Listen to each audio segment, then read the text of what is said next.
Bom, vamos então, você dá uma apagadinha, vamos começar com a prece.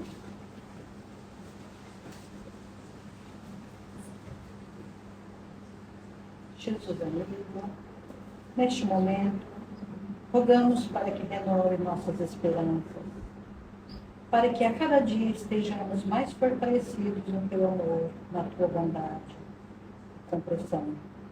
Mostra-nos, Senhor, a tua luz, para nos guiar quando nos encontramos perdidos pelos caminhos dos desentendimentos.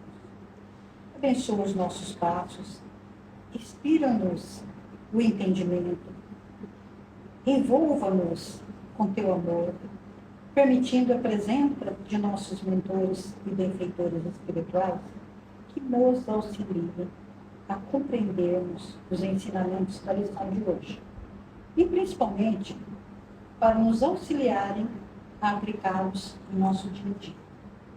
Assim, em teu nome, com tua proteção e amparo, e acima de tudo, em nome de Deus, iniciamos a nossa reflexão da noite. Que assim seja. Bom, o tema já é desafiador. E a tecnologia trabalhou contrário a mim hoje. Mas tudo bem, faz parte dos desafios, né? Vamos lá. O tema é o Consolador Prometido e a Doutrina Espírita.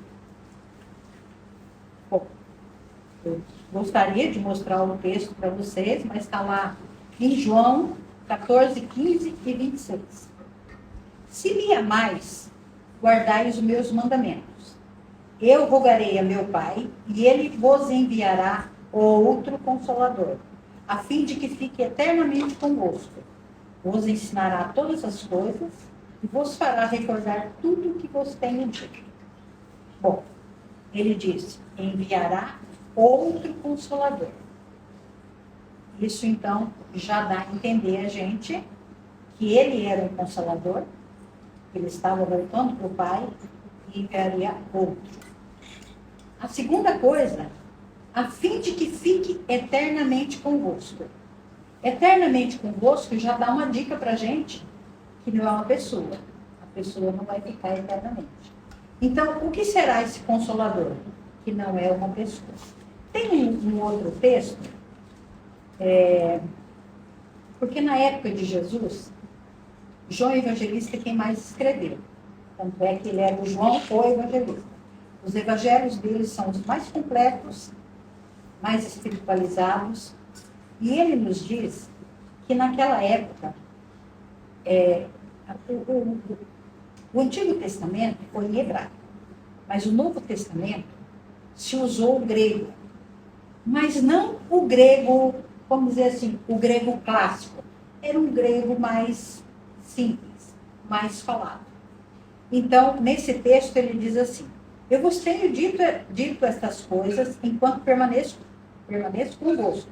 Mas o Paráclito, o Santo Espírito, que meu Pai vos enviará em meu nome, vos ensinará todas as coisas e vos fará lembrar o que vos disse. O Paráclito é uma palavra de origem grega, e que ela significa mentor, defensor, protetor. Então, olha, quantos sinônimos já para o Consolador? Protetor, mentor, protetor, mentor, defensor. Até em algumas partes da língua grega, ele é mesmo tido como um advogado. Bom, então, na realidade, o Espírito de verdade é um advogado e nós somos os réus. Está nos dando um advogado de defesa. Está nos dando a chance de nos recuperarmos. Tá? Bom, aí vem a outra coisa. Quem é Espírito de verdade? O Espírito Santo. Em algum lugar ele fala Espírito Santo e Espírito de verdade. Na realidade, é uma falange de espíritos luminíferos, comandadas por Jesus. Há até relatos que o próprio Espírito de verdade seria Jesus comandando essa falange. Bom, então, Espírito de verdade, que ele seria enviado, que seria nosso defensor, nosso mentor, que ele viria nos ensinar, ele viria nos ensinar o que a gente não aprendeu na época de Jesus. Porque na época de Jesus, nós poderíamos pensar assim, Jesus era um PhD, um doutor, e nós éramos a criancinha do primário. Nós não tínhamos entendimento para tudo que ele precisava passar para a gente. Por isso que ele deixou para uma segunda etapa. O Consolador, ele é um patrimônio da humanidade. Ilusão nossa de pensar que o Consolador seria estritamente da doutrina espírita. Não vou colocar nem como espiritismo. Porque a gente sabe que existe uma espiritualidade, outras doutrinas espiritualistas, e qual é a base desse Consolador? É reencarnação, imortalidade da alma, comunicação com os espíritos. E quantas outras doutrinas têm isso? Então, o verdadeiro esclarecimento para a gente é isso: imortalidade, ação e reação, tudo que a gente já aprendeu e que foi compilada com disciplina, com um espírito de cientista de Kardec. Tá?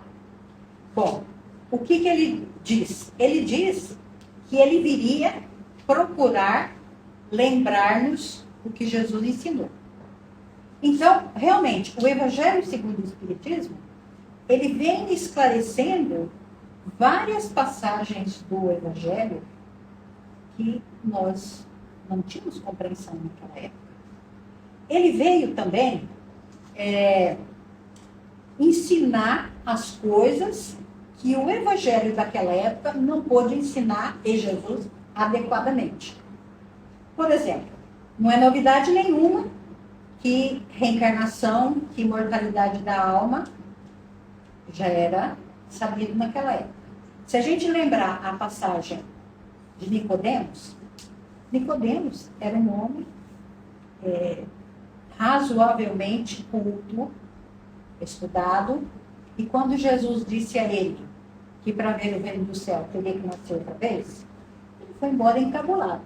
E uma coisa que ele fez que nós devemos fazer, ele ficou com muita dúvida. Ele voltou e foi atrás de Jesus para que ele explicasse. O que Jesus disse para Nicodemos naquele momento? Ele não ia voltar para o ventre da mãe. Ele ia reencarnar novamente. Mas veja, Nicodemos, um homem mais estudado, mas não entendeu a mensagem da reencarnação. Então, já é fato antigo. Né? Outra coisa que se comenta, acho que eu já comentei numa das preleções, a respeito do dia do Pentecostes. No dia do Pentecostes é o dia da colheita. E Jesus já tinha partido. Nesse dia, só que ele tinha voltado e permaneceu por 40 dias, em várias aparições com os discípulos. E nesse dia do Pentecostes, foi o dia que o Espírito Santo liberou todo tipo, vamos dizer assim, de mediunidade. Porque falar em outras línguas, foi assim, uma torre de Babel, teve todo tipo, e mesmo nesse dia foi quando Jesus passou poderes de cura, de mediunidade para os seus apóstolos. O que aconteceu? Seus apóstolos estavam perdidos, estavam atormentados, eles estavam com medo, eles estavam aterrorizados. E eles não tinham a fé verdadeira de fazer o que Jesus fazia, os milagres. Então, ele empoderou os discípulos para esse tipo de coisa. Tanto é que vários deles operou várias curas e vários procedimentos assim, através desse recurso doado por Jesus. Bom, a outra coisa é que esse Consolador, ele conforta, ele consola. O consolar dele, você vai chorar, a gente vai chorar. Mas ele mostra que nada está perdido, que aquilo tem um valor, que através daquela purificação, daquele sofrimento, você vai ter o merecido bônus. Então, ele mostra que a causa, que isso é a causa e a finalidade dos sofrimentos, é justamente a nossa evolução. E a gente pensa que quanto mais você passa por provações, você se espiritualiza mais e, consequentemente, você chega mais próximo da espiritualidade maior. Tem um trecho que André Luiz fala assim: o umbral é na crosta terrestre. Mas não estamos na crosta, estamos no umbral. Aí ele diz assim: mas você pode piorar ou você pode melhorar. Vai depender de você. Então, a nossa intenção, a nossa pretensão é que nós melhoremos. Nós passamos um andarzinho para cima desse umbral que a gente já se encontra. Então, a mediunidade, a reencarnação, a imortalidade da alma, ação e reação, tudo isso foi compilada nas obras de Kardec. Na época de Kardec, no Livro dos Espíritos, o caderno 2, ele chama de vida espiritual. Não é vida espiritual, né? Porque nós temos a vida material também. O que ele quis dizer ali é a espiritualidade, não a vida espiritual, a espiritualidade. Na pergunta 799, Kardec pergunta para o Espírito da Verdade qual seria o progresso e o futuro do Espiritismo. Ora, ele estava compilando a obra de doutrina espírita. Como é que ele já poderia ter chamado de Espiritismo? Na realidade, seria a espiritualidade. Então, e ele diz que esse progresso é infinito. A gente recebe todo dia mais e mais.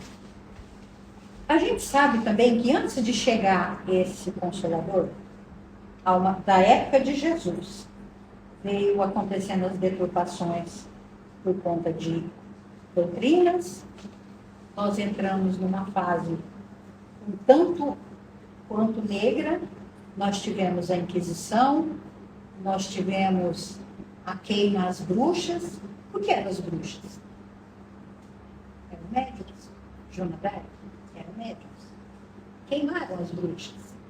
Hoje, não se queimam mais as bruxas, né?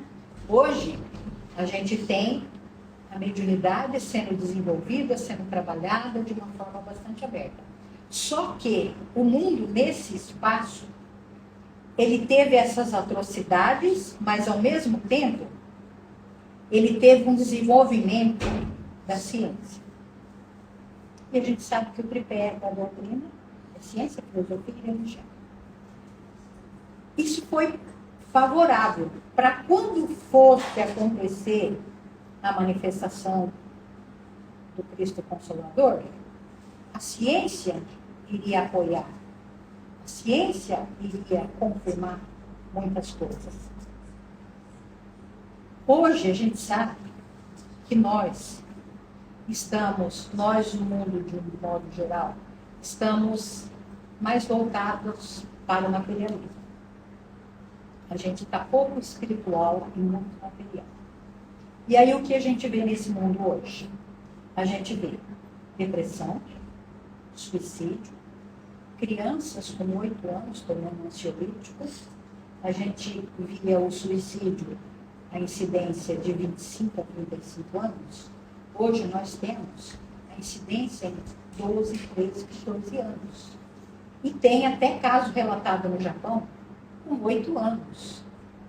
E agora, o pior, o suicídio começou a acontecer na terceira idade dos nossos alunos. Porque a vida está sem sentido. A vida está vazia. Bom, além disso, eu queria fazer só uma partezinha para contar uma historinha para vocês. E a gente consegue perceber a evolução do espírito, a mediunidade e o trabalho que foi feito. É sobre a dona Ivone Pereira do Amaral. Todos conhecem que a dona Ivone Pereira do Amaral foi uma grande médica, mas passou por várias peripécias, mas cumpriu a função direitinho. Ela já estava bastante velha, no Rio de Janeiro, ela morava, em torno de 90 anos, e o pessoal da Federação Espírita fazia uma escalinha, todo mês, no dia dela receber a aposentadoria, levava ela até o posto para o posto de INSS, né? E aí teve um dia que aquela senhorinha que estava escalada para levar, ligou para ela, dona Ivone, hoje é o nosso dia de receber a aposentadoria. Ela disse, não, eu não vou não. Como a senhora não vai? Não vai receber a aposentadoria? Diz que eles iam, pegavam a aposentadoria, passavam no mercadinho, no supermercado, faziam as comprinhas para ela, porque ela tinha muita dificuldade de locomoção. Aí ela falou, não, hoje eu vou viajar. A senhora vai viajar. O que a senhora vai? A senhora quer que eu vá junto, que eu ajude? Não. Eu vou viajar e eu estou bem acompanhada. Não, a senhora vai viajar. Então, com quem a senhora vai? Ah, eu vou com o Bezerra de Menezes. A senhorinha não atentou quem era o Bezerra de Menezes naquele momento. E que hora a senhora vai? Ah, eu vou 22h30. Certeza, então, a senhora não vai? Não precisa receber a aposentadoria hoje. E a senhorinha, quando ela chegou para os trabalhos na casa espírita, o dirigente falou assim, fulana, levou a dona Ivone hoje para receber a aposentadoria? Não, ela foi viajar. Mas como é que ela foi viajar? Ela não tem condições de viajar. Ela me falou que ia e ela ia junto com o Bezerra de Menezes. Eu disse, senhora, você conectou que o Bezerra de Menezes é um médico desencarnado, um espírito? Não. Logo depois eles fizeram contato, a dona Ivone já estava no hospital. E exatamente às 22h30, ela deixou o corpo físico. Olha, uma vida de sacrifício, de trabalho, de evolução e de luminosidade para esse espírito. E esse é o nosso propósito. Nós precisamos disso. Nós precisamos saber que o que nós nos dedicarmos, o que nós fizermos de melhor. Hoje, o pessoal fala assim, eu achei interessante essa colocação também. Tem internet, tem Facebook, tem Instagram, tem WhatsApp. Então, antigamente queimava as bruxas. Hoje, o WhatsApp é a comunicação dos médios. É o daqui com o plano espiritual. Eles trocam a mensagem, é a mediunidade. Quer dizer, a mediunidade até na tecnologia. Bom, então, lembrar. O espírito da verdade não é patrimônio da doutrina espírita. Quantas doutrinas espiritualistas que acreditam, que aceitam, que praticam a imortalidade da alma, que acredita na reencarnação, que acredita na mediunidade, que acredita na ação e relação, enfim, não só. Inclusive, como a gente sabe, a Igreja Católica, o catolicismo, ele não aceita muito a história do espírito, né? Mas aí eis que umas freiras falaram que, nós começamos a ver espírito. Como vocês estão vendo espírito? Não, nós estamos vendo os espíritos. Eu falei, claro que elas veem espírito. Elas acordam às 6 horas da manhã, fazem um café da manhã frugal, rezam, vão para o campo atender os necessitados, voltam, jantam, rezam e dormem. Elas são as mais preparados para ver os espíritos. Como diz o Haroldo, a gente quer ver espírito, né? Então, tudo bem, desencarna que você vai ver. Você tromba com eles todos, você vai ver todos, não tem problema. Você vai ter clara audiência e clara evidência. Então, lembrar, mais uma vez, o Consolador não tem fronteiras, contemplam também outros movimentos religiosos, outras comunidades. Hoje, o que era sobrenatural, hoje é natural. Porque o que era sobrenatural era mediunidade, era comunicação dos espíritos, hoje é natural. Bom,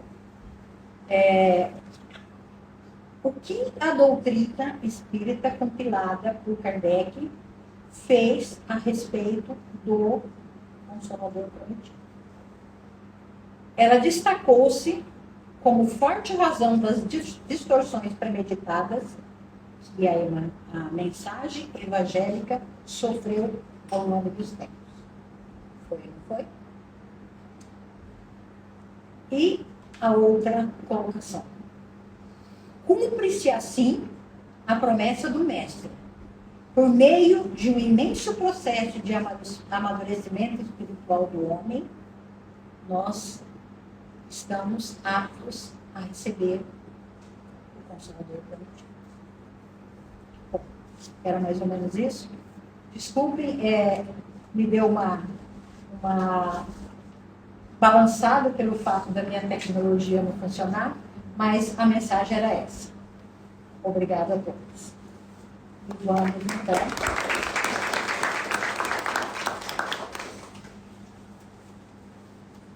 fazer uma oração de encerramento. Envoltos no seu amor, vamos vibrar pela paz mundial e a harmonia entre todos os povos. Vibramos pelo nosso Brasil, por seus dirigentes, para que sejam esclarecidos e que a justiça e o amor prevaleçam sempre. Vibramos pelas casas espíritas, por seus dirigentes, seus trabalhadores e assistidos, para que sempre tenham fé e perseverança nos trabalhos do bem. Vibramos, Senhor, pelas crianças, pelos jovens, por todos os idosos, que sejam sempre protegidos e amparados. Vibramos pelos enfermos do corpo e da alma, especialmente por aqueles atingidos por doenças graves, que tenham o fortalecimento necessário para superarem estes momentos de sofrimento e que recebam o lenitivo que ameniza a sua dor. Vibramos por todos os lares da terra, o nosso também, pedindo a Ti, Mestre Jesus, que nos inspire a vermos em tudo somente o bem e benefício da nossa evolução espiritual e dos nossos queridos amigos espirituais. Que assim seja.